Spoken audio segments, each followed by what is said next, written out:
नमस्कार। आप लाइव देख रहे हो। मैं पूर्व सैनिक कपिल फौजी हूं। साथियों, वैसे तो आज मेरा लाइव आने का कोई मन नहीं था, पर एक हमारे बहुत ही सम्मानित ऑनरेडी कैप्टन धर्मवीर शर्मा जी का एक मैसेज आया हुआ है और बहुत ही अच्छा मैसेज है उनका। और एक सवाल है उनका मेरे प्रति भी और 30 लाख पूर्व सैनिकों के प्रति भी।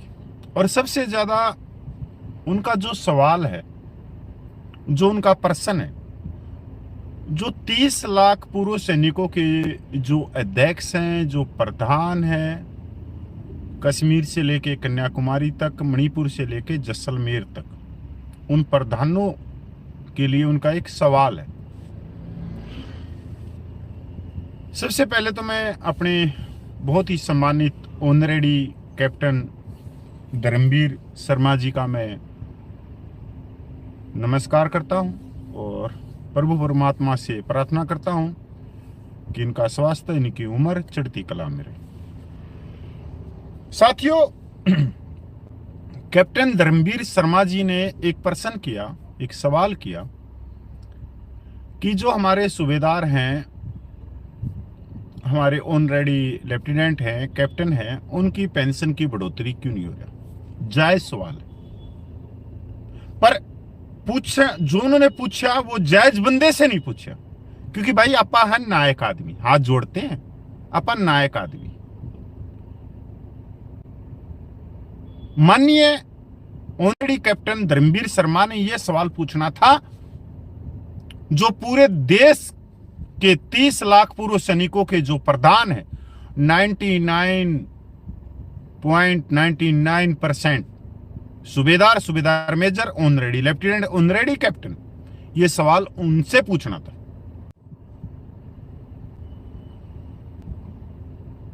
भाई बीच में कट गया था, पता नहीं इशू आ जाता है। वैसे ना ही नायक कपिल फौजी के पीछे कोई चलता है, ना ही नायक हरपाल जी के पीछे कोई चलता है, ना ही JW नलिन तलवार के पीछे कोई चलता है, ना ही कोपल मोहन रंगन के पीछे कोई चलता है, ना ही जनक राज है, गोपाल कृष्णा है, रमेश भाई, पता नहीं कितने अनगिनत संघर्षशील पूर्व सैनिक है जो अपने तन मन धन, अपने परिवार को छोड़ के आप लोगों को जागरूक करें। इनके पीछे कोई चलने वाला नहीं, बैरूपियों के पीछे चलने वाले इंसान। मैं सवाल का जवाब तो दे सकता हूं कि जेसीओज और ऑनरेडी की पेंशन इतनी कम क्यों हुई। मैं पिछले चीजों को भी दोहरा सकता हूं, पहले के पे कमीशनों को भी दोहरा सकता हूं और जितने सर्कुलर निकले हैं उनको भी दोहरा सकता हूं, पर इससे उसका उत्तर नहीं मिलेगा। इनका उत्तर इसमें मिलेगा कि ये नुकसान हुआ तो हुआ कैसे हुआ।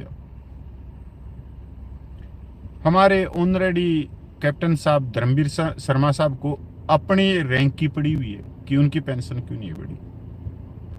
अगर ये मैं कहूं कि जो रीढ़ की हड्डी है, आज तक तो मैं बोलता रहा कि हमारे जो जेसीओ रैंक है वो रीढ़ की हड्डी है सेनाओं की, पर असल में या असली में जो रीढ़ की हड्डी है वो सिपाही से हौलदार।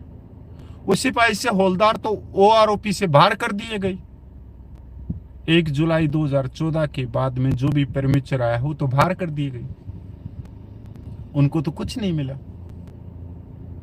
वो तो आज सिक्योरिटी गार्ड की नौकरी करते हुए घूम रहे।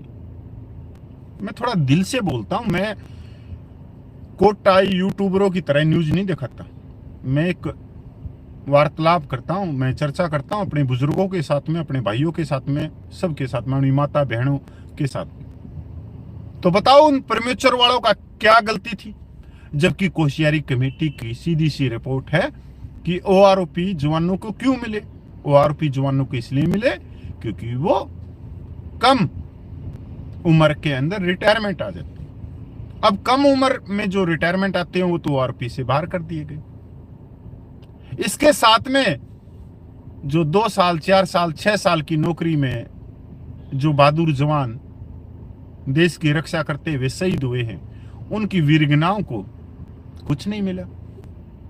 जो बहादुर जवान देश की रक्षा करते हुए दिव्यांग हुए हैं, विकलांग हुए, जिनका हाथ नहीं, पैर नहीं, किसी की आंख नहीं, किसी का आधा शरीर नहीं, जो प्लास्टिक की वो टांगे बनवा के जो घूमता है, उनको कुछ नहीं मिला। उनकी तो माइनस पेंशन आ गई। मैं हाथ जोड़ता हूं, अगर मेरे को आप रोकोगे तो रोकने की कोशिश मत करना। अगर आपने सच्चाई सुननी है कि हमारे जेसीओ रैंक है, सूबेदार मेजर है, ऑनरेडी लेफ्टिनेंट है, ऑनरेडी कैप्टन है, इनके साथ में ये दोयम दर्जे का व्यवहार क्यों हुआ, इनकी पेंशन क्यों नहीं बढ़ी, तो आप लोगों में सुनने की हिम्मत चाहिए। और खासकर मेरे जेसीओ रैंक के लिए, मेरे आप बुजुर्ग हो, मैं हाथ जोड़ता हूं, पर कोई तो बोलने वाला हो, कोई तो आपकी आंख में आंख मिला के ये बोल दे कि हम कहां पे गलत।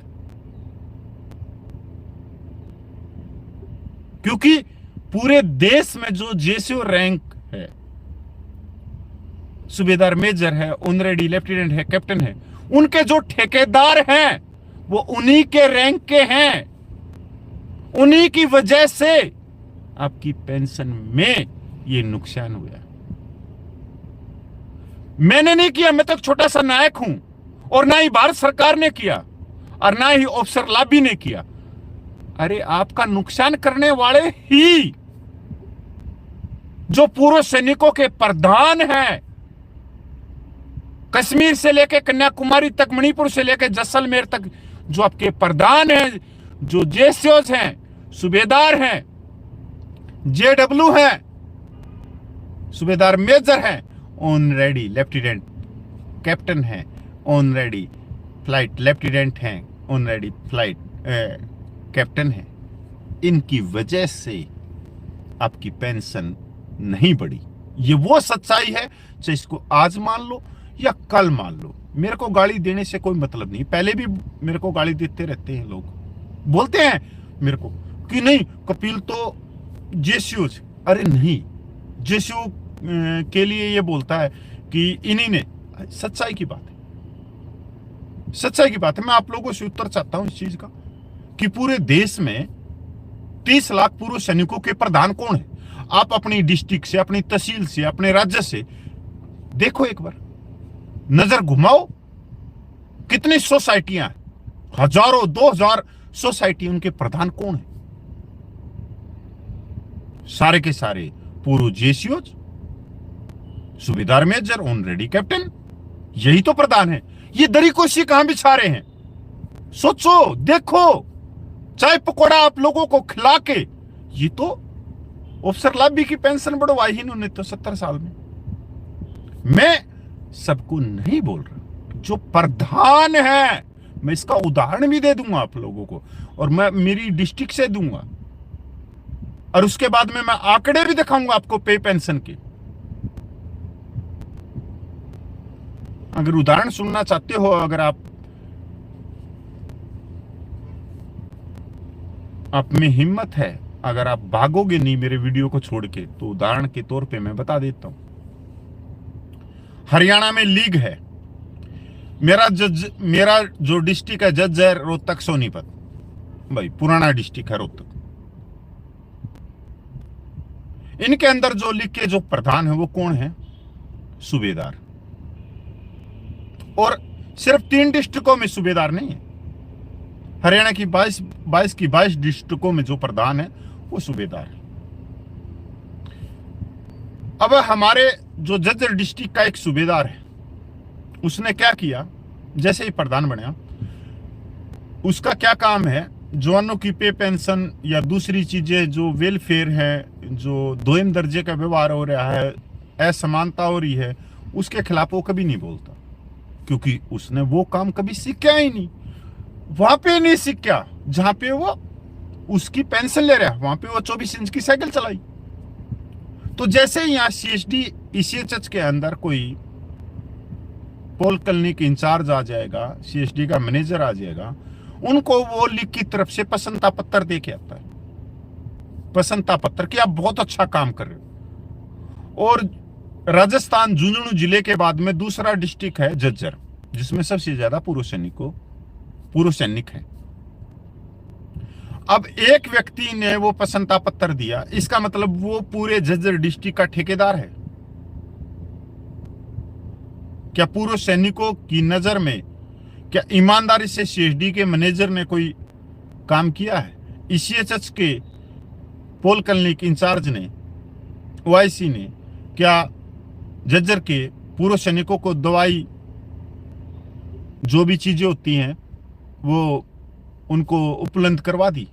नहीं, पर एक आदमी ने दिया।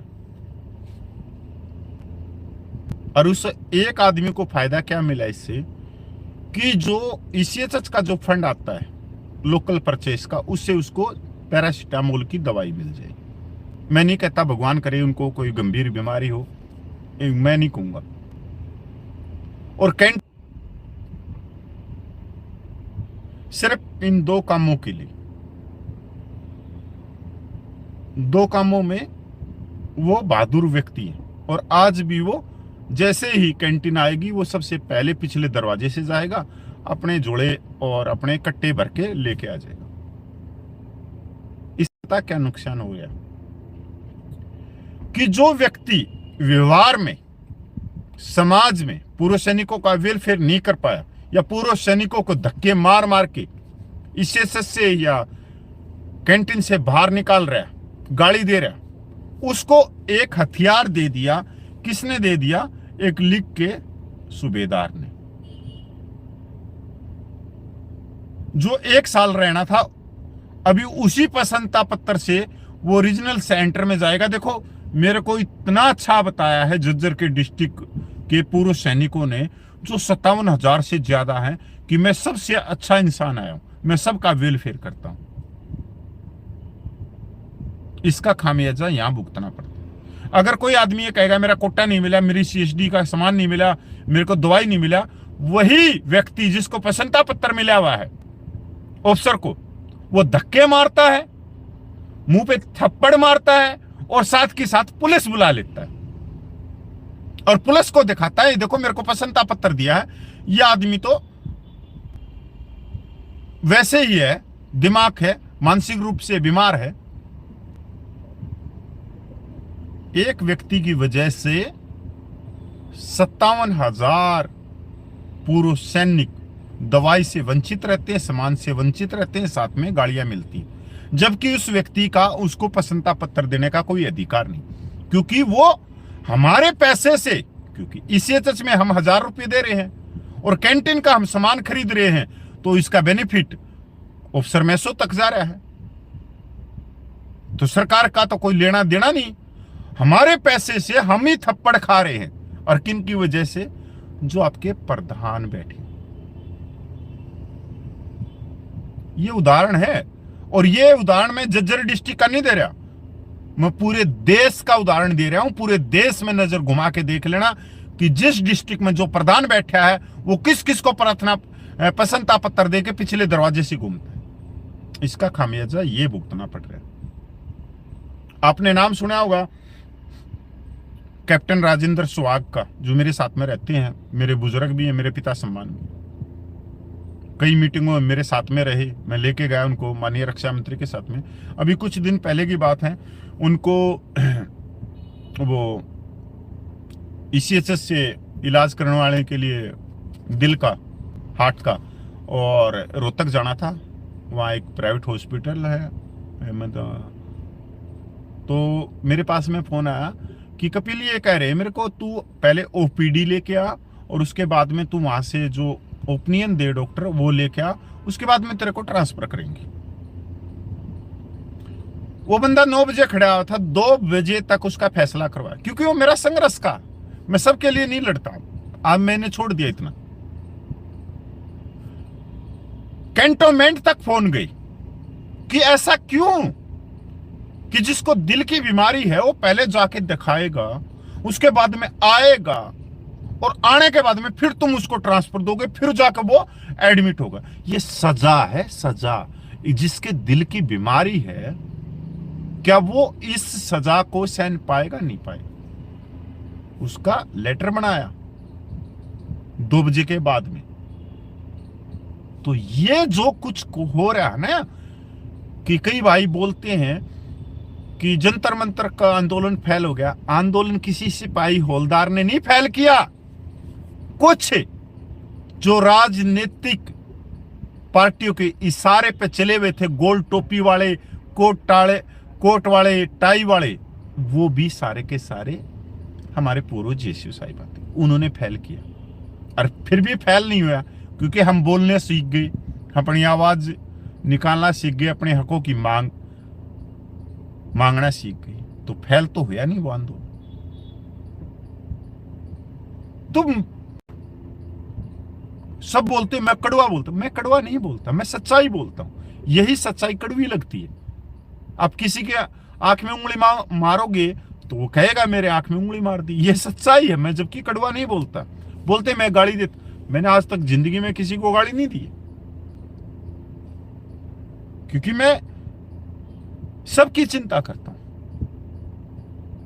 मैं मेरे सिपाही, नायक, हवलदार, यीशु साहिबान जो मेरे बुजुर्ग हैं, मैं उनकी भी चिंता करता हूं। उनकी फैमिली भी मेरे घर के पास में रहती है, एक ही दीवार है। और यीशु साहिबान गुजर चुके हैं, उनकी फैमिली भी 16,500 रुपये में गुजारा कर रही है। भाई हमारी वो काकी ताई कुछ तो है, कौन चिंता करेगा? मैं ही तो करूंगा। पर चिंता कौन नहीं कर रहा है, ये देखने की बात। अब मैं एक डाटा दिखाऊं आप लोगों को, क्योंकि धर्मवीर साहब का प्रश्न ऐसे कैसे रह गया। धर्मवीर साहब ऑनरेडी लेफ्टिनेंट, 21 साल से 33 साल की अबाउ नौकरी में, उसकी जो पेंशन है 21 साल वाले की 36,800, फिर 25 साल वाले की 38,700, 25 साल 5 महीने की 40,075, 29 साल वाले की 41,200 और 33 अबाउ की 41,200। मतलब 4-5 बार चेंज हो गई। 21 साल से लेके 33 साल की जो सर्विस करता है ऑनरेडी लेफ्टिनेंट, 4-5 में चेंज हो गई। बहुत अच्छा है। ऑनरेडी कैप्टन की 21 साल की 43,300 और 30 साल तक 43,300, 31 साल के बाद में 43,675 से लेके 33 अबव 43,675।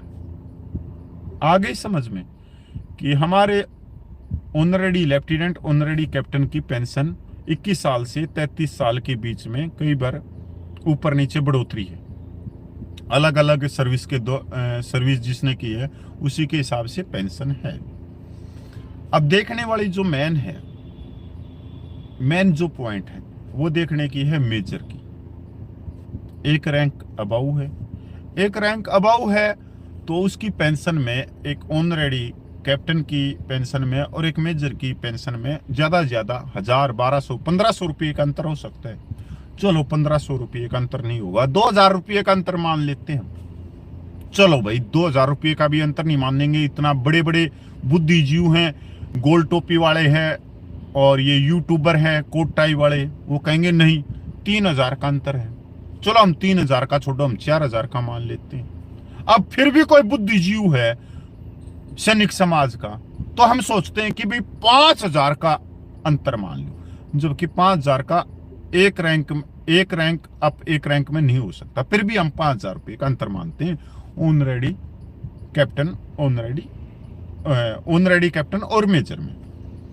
अब मेजर की आप पेंशन सुनो। एक 21 साल वाला जो मेजर है वो 68,550 रुपये ले रहे हैं, 68,550 रुपये ले रहे हैं। और 33 साल से ज्यादा भी नौकरी करी है या 33 साल की नौकरी की है तब भी वो 68,550 रुपये ले रहे हैं। अब ये समझ में आई आप लोगों को बात कि ऑनरेडी लेफ्टिनेंट, ऑनरेडी कैप्टन की 21 साल से लेके 33 साल की नौकरी में अलग अलग पेंशन है। पर एक मेजर की पेंशन जो है वो 21 साल से लेके और 33 साल अबाउ 34, 35, 36, 37 साल तक नौकरी करी हो, उसकी 68,550 रुपये है। ऐसा क्यों भाई? कोई पूछने वाला है? मैं तो क्यों कैसे पूछ सकता हूं? मैं तो 30 लाख पूर्व सैनिकों का नेता नहीं हूं। 30 लाख पूर्व सैनिकों के जो नेता हैं वो सूबेदार, सूबेदार मेजर, ऑनरेडी कैप्टन है। इनसे पूछो, मेरे सूबेदार साहिब और मेरे ऑनरेडी कैप्टन, इनसे पूछो जो आपके प्रधान हैं और आपके ही रैंक के हैं कि ऐसा क्यों हुआ। अब सुनो बात, असली बात मैं बताऊं। एक ऑनरेडी कैप्टन की पेंशन है 43,675 रुपये और एक मेजर की पेंशन है 68,550 रुपये। और मैंने स्वीकार कर लिया भाई 5,000 रुपये का दोनों की पेंशन में अंतर होना चाहिए, जबकि इतना नहीं होना चाहिए। ज्यादा से ज्यादा 2,000 रुपये, 2,200 रुपये का अंतर होना चाहिए। अगर आपके अंदर आत्मसम्मान, स्वाभिमान और न्याय है तो जो मैं बताऊंगा उसके बाद में आपके होश उड़ जाएंगे। एक कैप्टन और एक मेजर की पेंशन में अंतर है 24,875 रुपये का। 24,875 रुपये का मतलब 25,000 रुपये का अंतर एक कैप्टन और एक मेजर की पेंशन में। यह हुआ तो हुआ, कैसे हुआ? पूछो उनसे जो 30 लाख पूर्व सैनिकों के प्रधान है और जो पूरे देश में हर डिस्ट्रिक्ट में, हर राज्य में बैठे हैं। पूछो उनसे जाके होया तो होया कैसे। मैं कड़वा नहीं बोलता, मैं सच्चाई बोलता हूं। स्वीकार करना सीखो इस सच्चाई को। इन प्रधानों ने अपने ही रैंक की पेंशन नीचे कर दी तो ये सिपाही, नायक, हवलदार की पेंशन को कैसे अप कर देंगे? कैसे कर देंगे? ऊपर से अगर कोई सिपाही, हवलदार, जवान है, तीनों सेनाओं का, कोई एयरफोर्स का है, सार्जेंट है, कोई पेटी ऑफिसर, कोई अच्छा काम कर रहा है, जोनों को जागरूक कर रहा है, यही रैंक सबसे ज्यादा उनकी टांग खींचता है कि यार ये सिपाही, ये नायक, ये हवलदार हमारे से ज्यादा जानकारी कैसे रख सकता है? अरे भाई वो पढ़ा लिखा है। अरे वो मोहन रंगन साहब है तमिलनाडु से, कोप्पल है, वे नायक हरपाल है। अरे वो पढ़े लिखे हैं। ज्ञान पता नहीं किसको प्राप्त हो जाए, किस उम्र में प्राप्त हो जाए, किस रैंक को प्राप्त हो जाए, पर उसमें अपना अहंकार लेने की तो कोई मतलब ही नहीं है। यही अहंकार हमारी दीवार बना हुआ। अब जिसने साइकिल चला के प्रमोशन लिया वो तो ये सोचता है कि नायक इतना समझदार कैसे हो सकता है, सिपाही इतना समझदार कैसे हो सकता है, हवलदार इतना समझदार कैसे हो सकता है, जबकि ये उनके दिमाग में डाला हुआ ऑफिसर लाबी का फितरू है। क्योंकि उसने तो वहीं पे जाना है, क्योंकि उनको थपकी मारते रहते हैं वे। ओ मेरा शेर, ओ मेरा शेर, ओ मेरा शेर पूरो जेसीओ साहिबान, ओ मेरा शेर पूरो ऑनरेडी कैप्टन साहब, आप तो फलानी डिस्ट्रिक्ट के प्रधान हो, फलानी डिस्ट्रिक्ट के प्रधान। उनको थपकी मारते रहते हैं और इनकी पेंशन जमीन में लाके छोड़ दी। खाते रहो थपकी, हमारा क्या लेंगे। मैं तो सच बोलता हूं कि हमारे जेसीओ साहिबान, सूबेदार मेजर साहिबान के साथ में, हमारे ऑनरेडी के साथ में दोयम दर्जे का व्यवहार हुआ, उनकी पेंशन इतनी करती। मैं चाहता हूं कि उनकी पेंशन, अगर आज एक मेजर साहब 68,000 रुपया पेंशन ले रहा है तो उनकी पेंशन 65,000 रुपया होनी चाहिए। पर भाई मेरी कौन सुनेगा? मेरे को काटने वाले ही, मेरे जिनके लिए मैं कह रहा हूं कि मेरे जेसीओ साहिबान की, मेरे ऑनरेडी की 65,000 पेंशन होनी चाहिए, वही मेरी बात को काटने के लिए आ जाएंगे। पर सबूतों के आधार पे नहीं काट सकते। मैंने बहुत सारी चीजें 10 साल मैंने कागजों के अंदर सिर मारा, हर चीज सर्कुलर देखे, प्लस माइनस करता रहा, सब कुछ करता रहा। पिछले दिनों से मैंने छोड़ा हुआ, मैंने बिल्कुल छोड़ा हुआ। क्यों छोड़ा हुआ? कि ठीक है भाई, हमारे मोहन रंगन साहब हैं, नायक हरपाल है, मैंने सफेद बाल कर लिया अपने 10 साल में इसी चीज में कि मैं जागरूक कर सकूं अपने जवानों को, अपने सूबेदार साहिब को मैं जागरूक कर सकूं उनके हकों के बारे में। पर हमारे कुछ जो सूबेदार हैं, जो सोसाइटी बना के जो अध्यक्ष हैं, कुछ सूबेदार हैं, मैं नाम भी गिनवा सकता हूं कि जयपुर वाला कौन है, वेलफेयर यूट्यूबर वाला कौन है, मैं सबके नाम भी गिनवा सकता हूँ। कहाँ कहाँ बैठे हैं, कोई जैसलमेर में बैठा है, कोई कहीं बैठा है, मैं सबके नाम भी गिनवा सकता हूँ। फिर मेरा कोई औचित्य नहीं रहा। मैं नैतिकता के हिसाब से बात करने के लिए आया हूँ। किसी को बुरा लगा हो तो मैंने ऐसा कुछ नहीं कहा। मैं एक सीधा सा सवाल करता हूँ कि ऐसा क्यों हो रहा है, आपको सोचना चाहिए इस बारे में। और हमारे अगर सूबेदार साहिब है, हमारे ऑनरेडी कैप्टन है, सूबेदार मेजर हैं और 30 लाख पूर्व सैनिकों के प्रधान हैं, अगर ये एक हो जाए ना, एक हो जाए, तो जो दिल्ली का रामलीला ग्राउंड है ना, उसके अंदर बैठने की जगह नहीं मिलेगी। 10 लाख पूर्व सैनिक वहां पूछ सकते हैं, पर ये एक नहीं होंगे। जब भी जवान जीशु मिल के जंतर मंतर पे आंदोलन चलाएंगे, उस आंदोलन को तोड़ने के लिए यही हमारे पूर्व सूबेदार हैं, ऑनरेडी वाले हैं, ये पूरी तहलका मचा देंगे। ये यूनिवर्सिटी, ये व्हाट्सएप यूनिवर्सिटी के अंदर हाउसिंग सोसाइटी के अंकल बन के उन जो बैठे हुए हमारे जंतर मंतर पे हमारे जवान हैं, सूबेदार हैं, उनके पैर खींचेंगे। तो इनसे सावधान रहने की जरूरत है।